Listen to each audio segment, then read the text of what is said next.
नमस्कार, आप देख रहे हैं स्पेशल रिपोर्ट न्यूज रूम से। आपके साथ मैं हूं Anjana Om Kashyap. The great Indian political drama. जी हां, आज सियासी गलियारे में जबरदस्त हाई वोल्टेज ड्रामा चलता रहा है।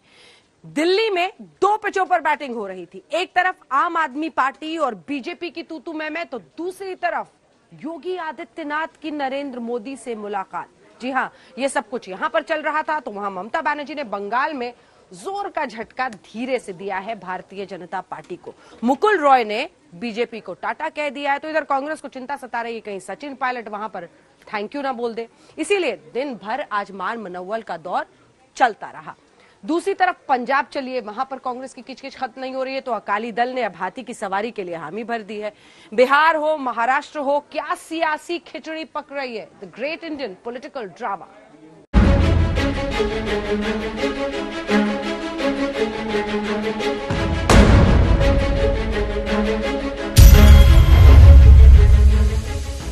सियासत में सब गोलमाल है।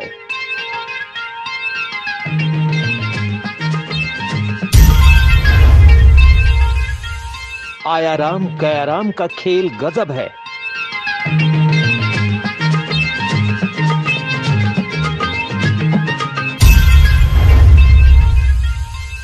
कहीं पर्दे के पीछे सेटिंग का जोर है।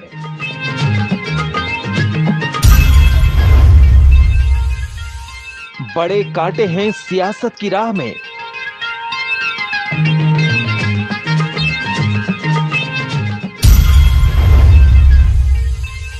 कहीं पक रही सियासी खिचड़ी।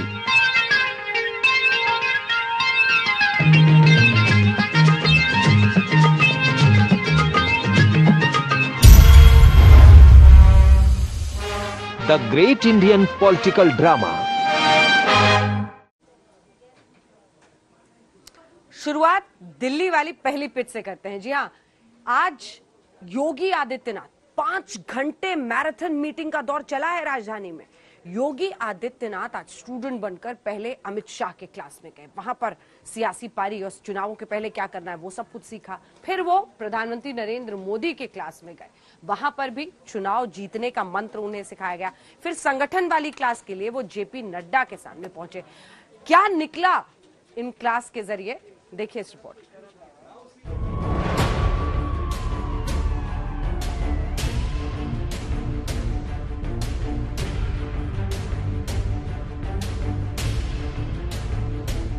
भारतीय जनता पार्टी के यूपी मंथन की इन तस्वीरों से निकले सियासी संदेश की सबसे ज्यादा चर्चा है। मुख्यमंत्री आदित्यनाथ की पार्टी के शीर्ष नेताओं से हुई मुलाकातों के मायने बहुत बड़े हैं, क्योंकि एक साथ कई घटनाक्रम बीजेपी के अंदर चल रहे हैं। अगले साल चुनाव है, योगी दिल्ली में हैं और बीजेपी उत्तर प्रदेश के जातीय समीकरण को चुनावी मिशन के हिसाब से साधने में जुट गई है। यहां यह समझना जरूरी है कि मंथन से निकला क्या। 1 घंटे तक प्रधानमंत्री मोदी के साथ बैठक, 2 घंटे गृह मंत्री अमित शाह के साथ मीटिंग, 2 घंटे बीजेपी अध्यक्ष नड्डा के साथ मीटिंग। योगी आदित्यनाथ ने मुलाकातों की व्याख्या अपने शब्दों में की। आज आदरणीय प्रधानमंत्री श्री नरेंद्र मोदी जी से नई दिल्ली में शिष्टाचार भेंट एवं मार्गदर्शन प्राप्ति का सौभाग्य प्राप्त हुआ। अपनी व्यस्ततम दिनचर्या से भेंट के लिए समय प्रदान करने व आत्मीय मार्गदर्शन करने हेतु आदरणीय प्रधानमंत्री जी का हृदय तल से आभार। एक शब्द पर गौर करिए, प्रधानमंत्री से मार्गदर्शन मिला। सूत्रों के मुताबिक योगी आदित्यनाथ के दिल्ली दौरे के पीछे उत्तर प्रदेश चुनाव का ब्लूप्रिंट तैयार करना था। अगर आप पूरी टाइमलाइन देखें तो मीटिंग का सियासी मतलब समझ में आ जाएगा। नंबर 1, लखनऊ में संगठन और राष्ट्रीय नेतृत्व ने फीडबैक लिया। नंबर 2, डिप्टी सीएम, मंत्री और विधायकों से मंत्रणा की गई। नंबर 3, होमवर्क पूरा करके रिपोर्ट टॉप नेताओं को सौंपी गई। नंबर 4, कांग्रेस के नेता जितिन प्रसाद की बीजेपी में एंट्री हुई। नंबर 5, मुख्यमंत्री योगी आदित्यनाथ को दिल्ली बुलाया गया। लखनऊ से लेकर दिल्ली तक सियासी मंथन का दौर बीजेपी में खत्म हो गया। दिल्ली में मुलाकातों का दौर भी पूरा हो गया। लेकिन इन मुलाकातों से एक सियासी चर्चा ने जन्म ले लिया है कि आखिर 2022 के चुनाव में क्या होने जा रहा है, बीजेपी कैसे इस चुनाव को लेकर के आगे बढ़ेगी। सवाल यह है कि चुनाव में चेहरा कौन होगा। सवाल यह भी है कि क्या संगठन में कोई बदलाव होंगे। सवाल यह भी है कि क्या मंत्रिपरिषद का भी विस्तार होगा।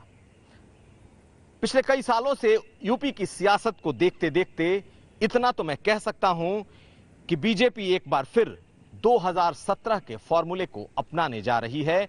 2022 में भी इसी फॉर्मूले के साथ आएगी और एक बार फिर अमित शाह ही इसके सारथी होंगे। सूत्रों के मुताबिक यूपी चुनाव में चेहरा तो मोदी और योगी का होगा, लेकिन चुनावी रणनीति के पीछे दिमाग अमित शाह का होगा। बड़ी खबर यही है कि यूपी चुनाव को लेकर फुल एक्शन में हैं शाह।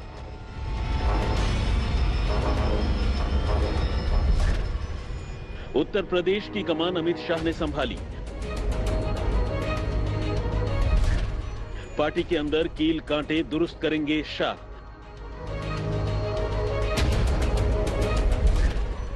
शाह के फॉर्मूले पर चुनाव लड़ेगी बीजेपी। ऐसा क्यों, हम आपको बताते हैं। उत्तर प्रदेश का चुनावी ब्लूप्रिंट कुछ तस्वीरों के जरिए समझिए। चेहरा योगी और मोदी का होगा, लेकिन दिमाग अमित शाह का होगा। कुछ बिंदुओं के जरिए आपको ये सब बताते हैं। नंबर 1, प्रदेश में ठाकुर बनाम ब्राह्मण की तनातनी।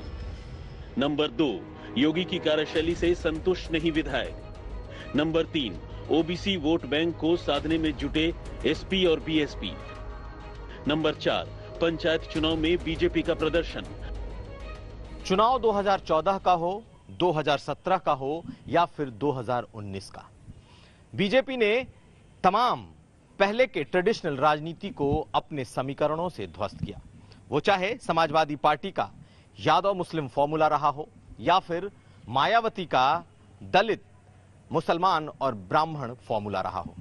बीजेपी ने इसे अपने फॉर्मूले से ध्वस्त किया और वो फॉर्मूला था गैर यादव ओबीसी, गैर जाटव दलित और सवर्णों में ठाकुर और ब्राह्मणों को एक साथ लाना।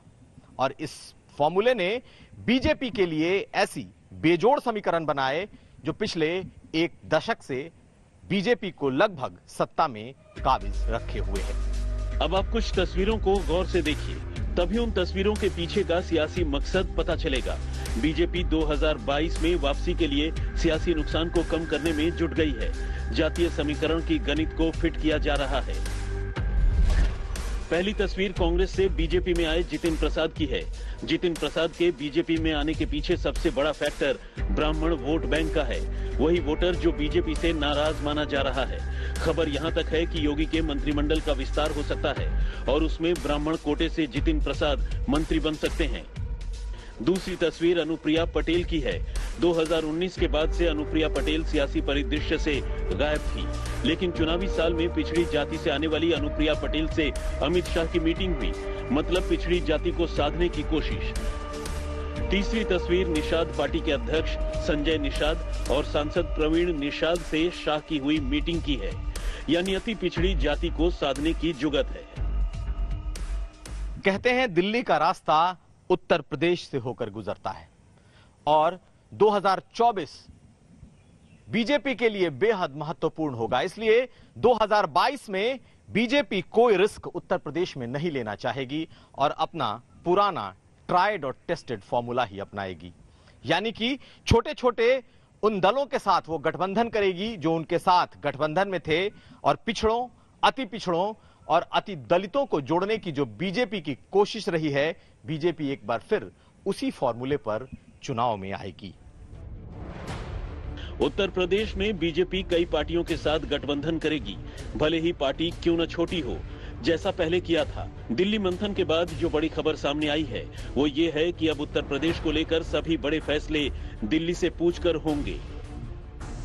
पीएम मोदी, गृह मंत्री अमित शाह, बीजेपी अध्यक्ष जेपी नड्डा से यूपी के मुख्यमंत्री योगी आदित्यनाथ की मुलाकात के बाद ये साफ हो गया है कि वहां सरकार और संगठन में कोई भी फैसला लेने से पहले दिल्ली का ग्रीन सिग्नल लेना बहुत जरूरी है, क्योंकि पार्टी को योगी सरकार के कामकाज को लेकर जो फीडबैक मिला है वो चुनावी दृष्टिकोण से ठीक नहीं है और इसीलिए पार्टी नेतृत्व ने अब यूपी को लेकर कड़े फैसले लेना शुरू कर दिया है।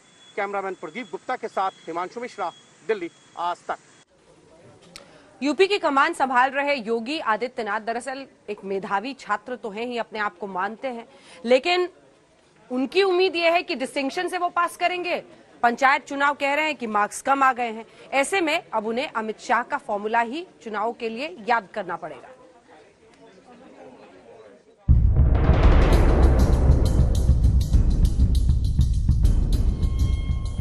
जबान पर जन और जेहन में जात, उत्तर प्रदेश की सियासत का यही उसूल है और चुनावी जीत की गारंटी भी। वैसे तो देश में 1967 में ही पिछड़ी जाति की राजनीति की बुनियाद पड़ गई थी, लेकिन 1990 में मंडल आयोग की रिपोर्ट पर अमल होने के बाद पिछड़ी जात की राजनीति ने आकार लेना शुरू कर दिया। पिछड़ी जाति ने पार्टियों की सियासी गणित बनाने और बिगाड़ने का माता दिखाया। बीजेपी ने पिछड़ों के हाथों में पतवार सौंपकर ही सत्ता का स्वाद चखा। फॉर्मूला एकदम साफ है, अगली जाति साथ है, पिछड़ी जाति को साथ मिलाओ और सत्ता की कुर्सी पर बैठ जाओ।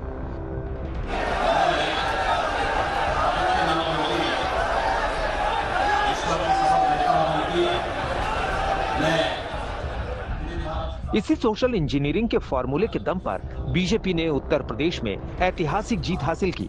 2017 में अखिलेश और राहुल की जोड़ी का रथ रोक दिया तो 2019 में बुआ और भतीजे का। अब इसी फॉर्मूले पर बीजेपी 2022 में सियासी बिसात बिछाकर चुनावी मैदान में उतरेगी। इसे आप बीजेपी के कुछ पिछड़ी जाति के बड़े चेहरों से समझ सकते हैं।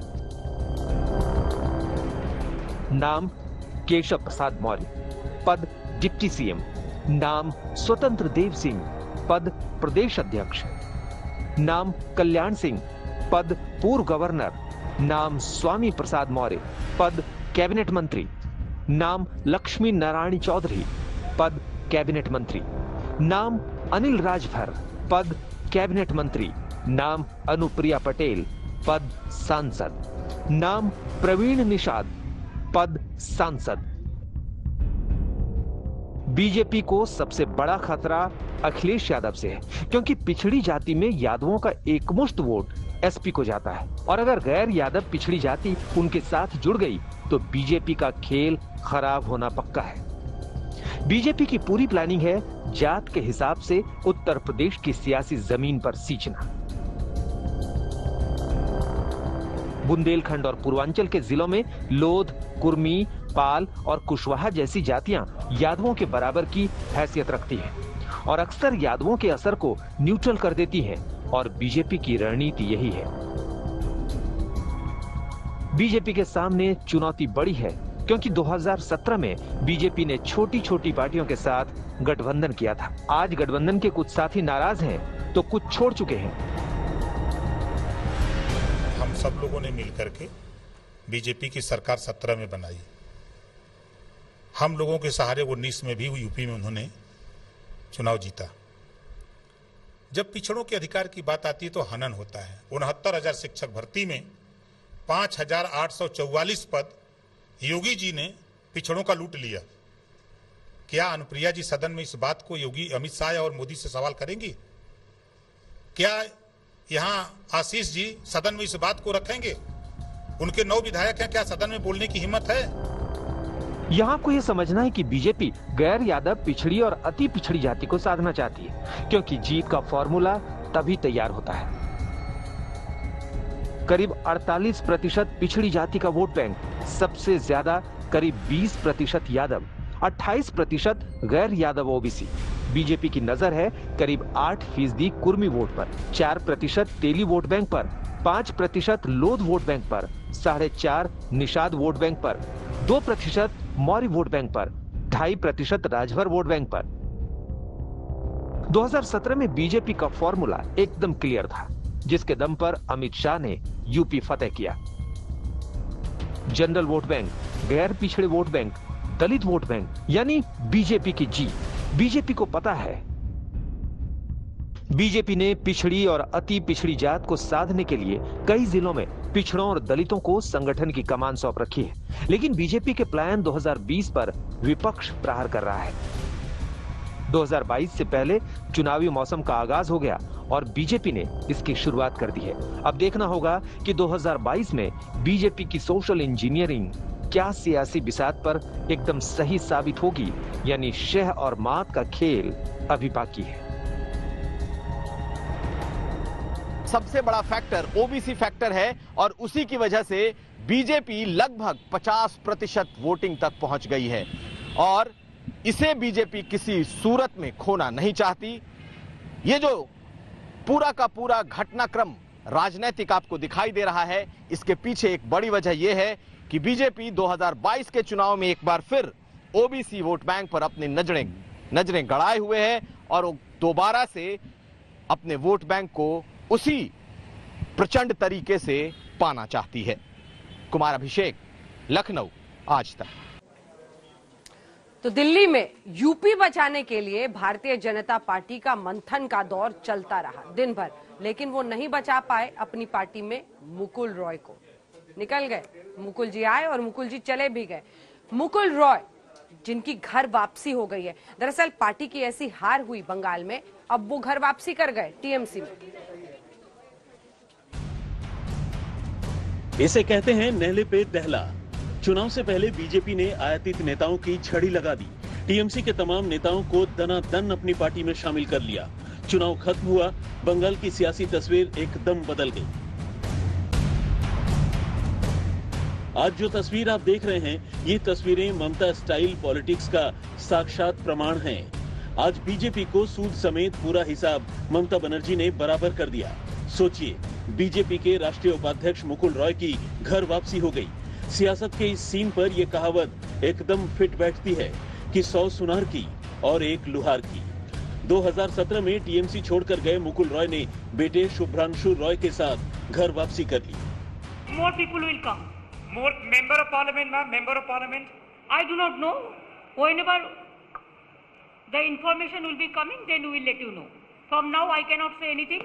Ask BJP why they are breaking the party in everywhere. We are not breaking the party.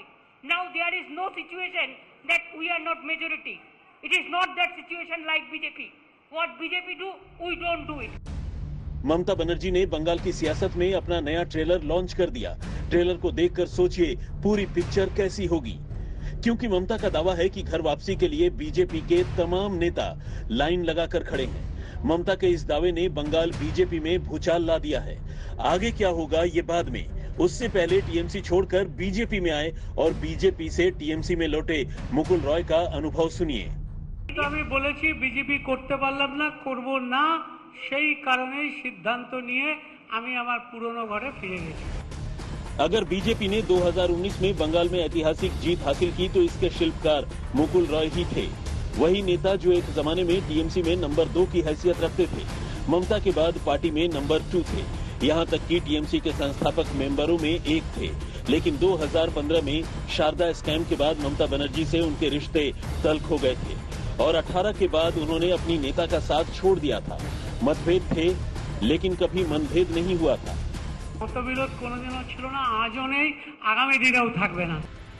Mukul Roy की वापसी के संकेत तभी मिलने लगे थे जब अभिषेक बनर्जी उनकी पत्नी को देखने हॉस्पिटल पहुंचे थे और उसके बाद मुकुल रॉय बंगाल बीजेपी की अहम बैठक से गायब थे। बड़ी बात यह है कि प्रधानमंत्री नरेंद्र मोदी ने मुकुल रॉय से बात की थी, लेकिन ये बातचीत भी मुकुल रॉय को घर वापसी से नहीं रोक सकी। अब मुकुल रॉय के बीजेपी छोड़ने के बाद उनके गुट के कई नेता भी पार्टी छोड़ सकते हैं। माना यही जा रहा है कि ममता बनर्जी को चुनाव हराने वाले शुभेंदु अधिकारी का कद बढ़ने से वो नाराज थे, जिसके बाद से ही मुकुल रॉय की नाराजगी की चर्चाएं शुरू हो गईं।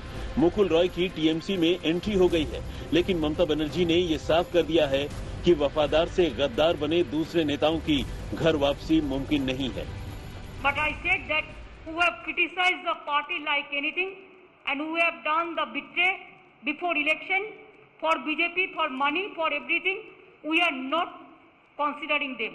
Only we will consider the people who are gentle, who are sober, and who doesn't bitterness, who doesn't go for bitterness. Mamata Banerjee ने बड़ा संदेश दिया है। ये संदेश अपने कैडर को है और इशारे इशारे में शुभेंदु अधिकारी को भी, यानी ममता बनर्जी पर निजी हमले करने वालों की वापसी नहीं होगी। मुकुल रॉय के जाने से बीजेपी को जोर का झटका जोर से लगा। मुकुल रॉय बीजेपी में आए थे तो उनका बहुत जनाधार था, वो बड़े नेता थे, लेकिन टीएमसी में वापस चले गए तो उनके सियासी कद की व्याख्या बदल गई। यही तो सियासत है।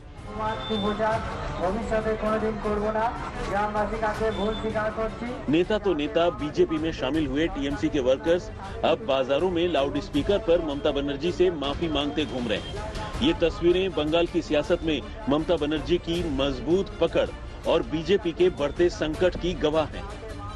कोलकाता से इंद्रजीत कुंडू के साथ आज तक ब्यूरो। तो मुकुल रॉय के बहाने ममता बनर्जी ने भारतीय जनता पार्टी को जोर का झटका धीरे से बंगाल में दिया है, लेकिन यहां तो राजधानी में आम आदमी पार्टी और बीजेपी की तू-तू में खत्म नहीं हो रही। जी हां, दरअसल घर घर राशन योजना जिसको लेकर अरविंद केजरीवाल आगे बढ़ रहे थे, उस पर केंद्र सरकार की वजह से एलजी ने रोक लगा दी है। अब रविशंकर प्रसाद कानून मंत्री, भारत सरकार आप पर हमला बोल रहे हैं केजरीवाल से कि आपने one nation one ration card Delhi में क्यों नहीं लागू किया है, इसका जवाब दे। वो क्या परेशानी है आपको, क्या दिक्कत है आपको? बीजेपी की ओर से यह सवाल हम बहुत प्रमुखता से उठा रहे हैं कि अगर देश के 34 राज्य one nation one ration card को फॉलो करने को तैयार हैं तो ममता जी की बात तो जो है वो होगी। इनको दिल्ली में समस्या क्या है? दिल्ली में जनवरी 2018 में ई ऑथेंटिकेशन राशन कार्ड पर शुरू किया गया और आदेश जी और विदुरी जी 4 महीने में इसको रोक दिया गया अप्रैल 2018 में। इस 4 महीने में क्या हुआ? 4 लाख फर्जी राशन कार्ड पकड़े गए दिल्ली में। मैं फिर कहना चाहता हूं, माननीय केजरीवाल जी, जनवरी 18 में आपने शुरू किया, अच्छा किया। 4 महीने में क्यों रोक दिया? क्या समस्या थी? समस्या यह थी कि 4 लाख फर्जी राशन कार्ड पकड़ लिए गए थे। तो राशन माफिया दिल्ली सरकार पर हावी हो गया, इसको रोको। केंद्रीय मंत्री का हमला था। आम आदमी पार्टी की तरफ से मोर्चा संभाला उप मुख्यमंत्री मनीष सिसोदिया ने। गिरफ्तार करने लगे, ये तो ऐसे हुए वैसे हैं, इतने करप्ट हैं। अरे सर जी, अगर 21वीं सदी में कोई मुख्यमंत्री बैठ के, आईआईटी से पढ़ा हुआ एक मुख्यमंत्री बैठ के ये सोच रहा है कि गरीब लोगों के घर राशन डोर स्टेप डिलीवरी पे उनके दरवाजे पे सरकार लेके चली जाए, तो इसमें गलत क्या सोच रहा है? उस पर आप कुछ नहीं कहेंगे, आके कहने लगेंगे कि ये सब ऐसे हैं, वो सब वैसे हैं, ये खराब वो खराब, इस ये जो भी गाली गुफ्तार में शब्द यूज करते हैं लोग। मैं पूछना चाहता हूं कि आप इसमें टांग क्यों अड़ाते हैं? आपको प्रॉब्लम क्यों है इसमें? ये बताएं साफ साफ कि अगर पिज्जा घर पहुंच सकता है तो गरीब आदमी का राशन क्यों नहीं घर पहुंच सकता? सचिन पायलट को लेकर जैसे ही जितिन प्रसाद निकले, सचिन पायलट को लेकर चर्चा शुरू हो गई। और वो इसलिए क्योंकि कयास पहले भी लगाए जा रहे थे कि नाराज हैं, उनको, उनके विधायकों को मंत्री पद नहीं दिया जा रहा है। अब एक बार फिर से वही कयासें तेज हो गई, लेकिन असल पॉलिटिकल कहानी जो अंदर की है वो तो बाहर आ ही नहीं रही है। देखिए, राजनीति के चढ़ते सूरज के साथ पेट्रोल और डीजल में लगी आग भी धधकने लगी। कांग्रेस ने तेल पर मोदी सरकार को घेरने के लिए शहर शहर बैसाख बिछा दी। आप तस्वीरों में देख सकते हैं कि दिल्ली से लखनऊ तक, वाराणसी से नोएडा, जयपुर से भोपाल तक, पटना से अहमदाबाद तक और अंबाला से चंडीगढ़ तक कांग्रेस ने महंगाई और डीजल पेट्रोल के बढ़ते दामों पर विरोध प्रदर्शन किया। तेल में लगी आग पर कांग्रेस गर्म हुई और इसी के साथ राजस्थान की राजनीति में भी नई बिसात बिछी हुई नजर आई। जी हां, राजस्थान कांग्रेस में असंतोष के चलते सचिन पायलट के पार्टी छोड़ने के जो कयास लगाए जा रहे थे, डीजल पेट्रोल और महंगाई के खिलाफ सचिन पायलट भी मोदी सरकार के खिलाफ हल्ला बोलते हुए नजर आए। आप देख सकते हैं कि जयपुर में विरोध की तख्ती लेकर सचिन पायलट अपने गुट के साथ एकजुट होकर धरने पर बैठे हैं। जी हां, दौसा में अपने पिता राजेश पायलट की जयंती पर श्रद्धांजलि देने के बाद सचिन पायलट ने मोदी सरकार के खिलाफ मोर्चा खोला और महंगाई को लेकर जमकर बरसे। सेकेंड वेव से भयानक त्रासदी परिवार में हुई। ऐसी परिस्थिति में जब कोरोना फैल रहा है, त्राई त्राई मची है, नदियों में लाशें बह रही हैं, लोगों की नौकरियां जा रही हैं, ऐसे समय में बजाय लोगों की मदद करने के लिए, महंगाई को बढ़ाने के लिए आज पेट्रोल डीजल के दाम आसमान छू रहे हैं। इस सरकार की नींद खुलने का नाम नहीं ले रही है। खाना पकाने वाला गैस सिलेंडर, उसके क्या दाम है आज? कांग्रेस के राज में जब अंतर्राष्ट्रीय तेल के दाम बढ़े थे तब भी हम लोगों ने कभी दाम बढ़ने नहीं दिए। आज 100 रुपए के पार हो गया पेट्रोल डीजल, लगभग 1000 रुपए का गैस का सिलेंडर है। पूरे देश में आज कांग्रेस कार्यकर्ता हर पेट्रोल पंप पर जाकर इस सरकार की नींद खोलने का काम कर रहे हैं। जो प्रधानमंत्री जी को अपना रोल बैक करना पड़ा और अंत में घोषणा करनी पड़ी कि फ्री वैक्सीन लगाई जाएगी, उसी तरह मुझे पूरा विश्वास है कि दबाव बनेगा और केंद्र सरकार को रोल बैक करना पड़ेगा। पेट्रोल डीजल के दाम कम करने पड़ेंगे। त्राई त्राई हो रही है, गरीब तबका, मध्यम वर्ग का तबका आज सरकार की तरफ देख रहा है कि संकट की घड़ी में क्यों दाम बढ़ाए जा रहे हैं और कोई जवाब नहीं है। टैक्स बढ़ रहा है, टैक्स सरकार की जेब में जा रहा है। लोगों की जेब पे डाका डालना, लगातार टैक्स बढ़ाना, अंतर्राष्ट्रीय बाजार में दाम कम होने के बावजूद लगातार दाम बढ़ रहे हैं, ये सरकार की बदनीयत है। मैं समझता हूँ इस प्रकार के कदम से जनता जवाब मांग रही है और बहुत जल्द जो घमंड और अहंकार केंद्र सरकार को है वो टूटेगा। सरकार आंख और कान बंद कर बैठी है। राजनीति और चुनाव करने से चूक नहीं रही। देश के लोग आज चाहते हैं कि संकट के समय आर्थिक मदद हो, दाम कम हो। हर चीज का दाम बढ़ रहा है। पेट्रोल डीजल के दाम से फल, सब्जी, साग, खाने की चीजें सब दाम बढ़ जाते हैं। आज का प्रदर्शन सांकेतिक है क्योंकि कोरोना काल चल रहा है। प्रोटोकॉल को मेंटेन करते हुए हम लोग चाहते हैं कि संकेत पूरे देश में जाए और दुनिया देखे कि हिंदुस्तान का नौजवान और मध्यम वर्ग और किसान सब कांग्रेस के साथ खड़े हैं। जितिन प्रसाद के बाद सचिन पायलट के बीजेपी में जाने के कयासों के बीच राजस्थान की राजनीति में जो भूचाल आया, सचिन पायलट ने बीजेपी के खिलाफ गरज कर उसे शांत करने की कोशिश की। और जब उनसे पूछा गया कि रीता बहुगुणा जोशी ने कहा कि वो सचिन से बात कर रही हैं, तो सचिन पायलट ने इस पर चुटकी लेते हुए जवाब दिया कि वो सचिन तेंदुलकर से बात कर रही होंगी। आप कंफर्टेबल नहीं है कांग्रेस में, आप आ सकते हैं बीजेपी। मैंने भी सुना रीता बहुगुणा जोशी ने जो कहा कि सचिन से बात करी है, हो सकता है सचिन तेंदुलकर से बात करी हो, मेरे से बात करने की हिम्मत नहीं है।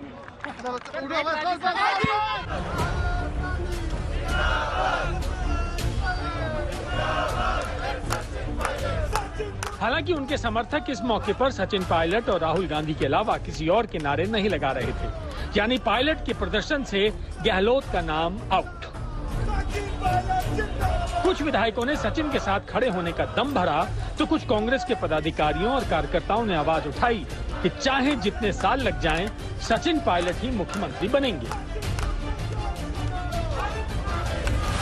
पायलट साहब कहते हैं कि चलना है तो फिर चलोगे या फिर? अरे जहाँ पायलट साहब कहते हैं वहाँ जाएंगे, वो कहेंगे मरना है तो मर जाएंगे। मैं समझता हूँ कि कोई किसी पार्टी में भी कोई व्यक्ति अपनी बात को मजबूती से रखते हैं, कार्यकर्ता की बात करते हैं, तो वो कोई चलना नहीं होता है।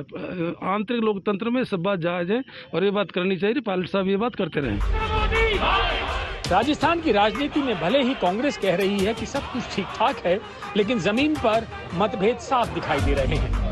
पायलट समर्थक राजस्थान के सभी 200 विधानसभा क्षेत्रों में पेट्रोल डीजल की बढ़ती मांगों के खिलाफ प्रदर्शन कर रहे हैं, लेकिन पायलट गुट कांग्रेस पार्टी का विरोध प्रदर्शन अलग अलग जगहों पर हो रहा है। राजस्थान कांग्रेस और पायलट अलग अलग पेट्रोल पंप पर प्रदर्शन कर रहे हैं। सचिन पायलट ने एयरपोर्ट सर्किल पर सांगानेर के पेट्रोल पंप पर प्रदर्शन किया, तो प्रदेश अध्यक्ष गोविंद सिंह डोटासरा और परिवहन मंत्री प्रताप सिंह खाचरियावास अजमेर रोड पर बालाजी पेट्रोल पंप पर प्रदर्शन करते नजर आए। इधर अशोक गहलोत और सचिन पायलट के मतभेद सुलझाने के लिए बनाई गई कमेटी के सदस्य अजय माकन का दावा है कि मतभेद सुलझ जाएंगे।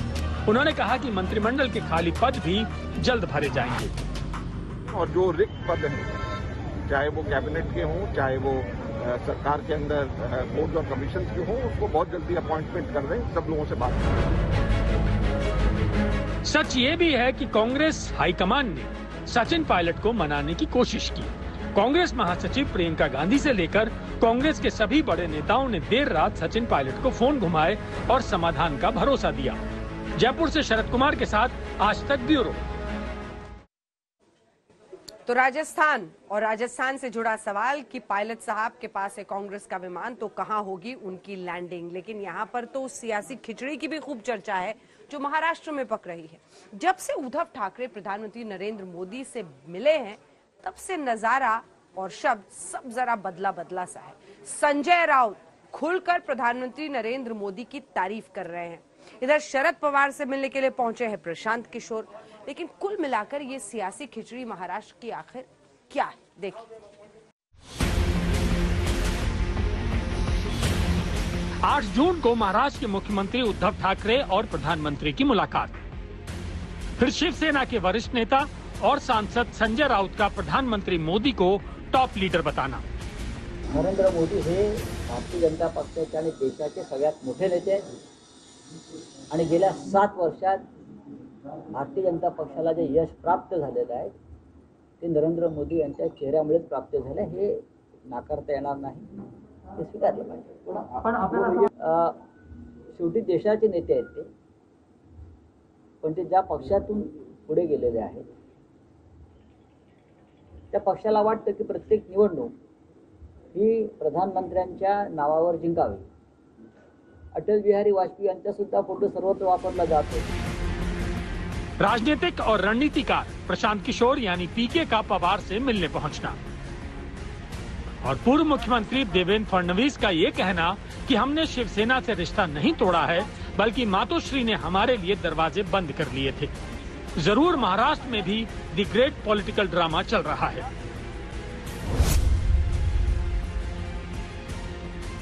दिल्ली में उद्धव ठाकरे और प्रधानमंत्री की 100 मिनट की चर्चा ने महाराष्ट्र में चर्चाओं को हवा दे दी है। हालांकि उद्धव ठाकरे के साथ बैठक में डिप्टी सीएम अजित पवार और मंत्री अशोक चौहान भी थे। जब उद्धव से इस बैठक को लेकर सवाल हुए तो माहौल और गर्म हो गया। उद्धव बोले, भले ही राजनीतिक रूप से साथ नहीं है, लेकिन इसका ये मतलब नहीं कि हमारा रिश्ता खत्म हो गया है। मैं कोई नवाज शरीफ से थोड़े ही मिलने गया था जो छिप कर मिलता। यदि मैं उनसे व्यक्तिगत मुलाकात करता हूं तो इसमें क्या गलत है। सवाल ये भी होने लगे हैं कि क्या महाराष्ट्र सरकार पर संकट के बादल छाए हुए हैं। हम आपको बता दें कि इन सियासी बयानबाजियों के बीच शरद पवार ने शिवसेना को बाला साहेब की याद दिलाई। पवार ने कहा कि तब भी वादा निभाया था, भरोसा कर सकते हैं।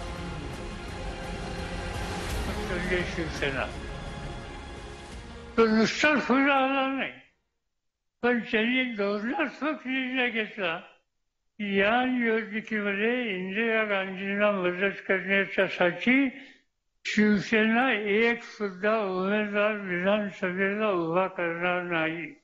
विधानसभेच्या निवडणुका आहेत आणि पक्षाचा नेता असा निर्णय घेतो की आम्ही निवडणूकच लढवणार नाही, तर त्या नेत्याची स्थिती काय होईल। पण त्याची चिंता कधी बाळासाहेब ठाकरेंनी बाळगली नाही। शरद पवार ने यह भी कहा कि महाराष्ट्र में गठबंधन की सरकार 5 साल चलेगी और शिवसेना एनसीपी कांग्रेस अगले यानी 2024 के विधानसभा चुनावों में भी साथ लड़ेंगे। शिवसेना ऐसी पार्टी है जिस पर भरोसा किया जा सकता है। बाला साहेब ने भी इंदिरा गांधी से किया अपना वादा निभाया था। तमाम अटकलों और सियासी चर्चाओं के बीच पीके यानी प्रशांत किशोर ने एनसीपी प्रमुख शरद पवार से पूरे 3 घंटे तक मीटिंग की। हालांकि महाराष्ट्र के डिप्टी सीएम अजित पवार ने बैठक को लेकर अटकलों पर विराम लगाने की कोशिश की।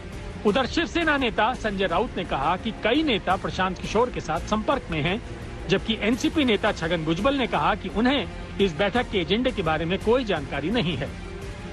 हम आपको बता दें कि उद्धव ठाकरे के मुख्यमंत्री बनने से पहले भी 2019 में पीके ने उनसे मुलाकात की थी। अब महाराष्ट्र की सियासत में कौन सी खिचड़ी पक रही है, ये वक्त आने पर पता चलेगा। लेकिन कहते हैं धुआं वहीं से उठता है जहां आग लगी होती है। मुंबई से कमलेश सुतार के साथ आज तक ब्यूरो। और अब बात पंजाब के पॉलिटिक्स की। जी हां, पंजाब में भी कहां रुक रहा है, एक के बाद एक रोज नए किस्से सामने आ रहे हैं। कैप्टन अमरिंदर सिंह और नवजोत सिंह सिद्धू के बीच में बात बन नहीं रही है। कांग्रेस हालांकि 5 सूत्रीय फॉर्मूला लेकर सामने आई है, लेकिन कैसे मानेंगे, पोस्टर वॉर चढ़ा हुआ है। इधर अकाली दल और बीएसपी का गठबंधन हो रहा है। पंजाब में यह तय हो गया है कि कैप्टन तो अमरिंदर सिंह ही रहेंगे, जबकि पावर पॉलिटिक्स में सिद्धू को भी अहम भूमिका दिए जाने की सिफारिश की गई है। जी हां, पंजाब कांग्रेस में जारी सियासी तनातनी के बीच पार्टी पैनल ने अध्यक्ष सोनिया गांधी को यह रिपोर्ट सौंप दी है। रिपोर्ट में 5 बड़ी सिफारिशें की गई हैं। अमरिंदर सिंह को प्रभारी बनाए रखने, सिद्धू को पार्टी में बड़ा पद और शीर्ष मंत्री बनाने की बात, पार्टी संगठन में सुधार, हाशिए पर पहुंची जातियों के साथ संपर्क, दलितों को अहम पद देने और बोर्ड्स और कॉरपोरेशन में पार्टी नेताओं की नियुक्ति। पंजाब में अगले साल होने वाले विधानसभा चुनाव से पहले कांग्रेस में जो अंदरूनी रार बढ़ती जा रही है, उसका सुलझना इतना आसान भी नहीं है। लुधियाना और अमृतसर में सीएम कैप्टन अमरिंदर सिंह के समर्थन में पोस्टर लगाए गए थे, तो जवाब में नवजोत सिंह सिद्धू के समर्थकों ने पटियाला में लगाया।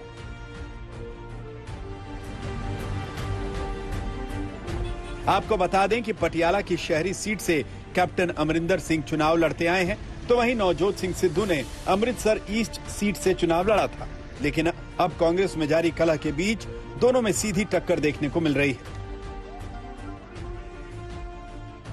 उधर अकाली और बीएसपी में भी गठबंधन हो गया है। अकाली दल बीएसपी को 18 सीटें देने पर राजी हो गया है। आज तक ब्यूरो।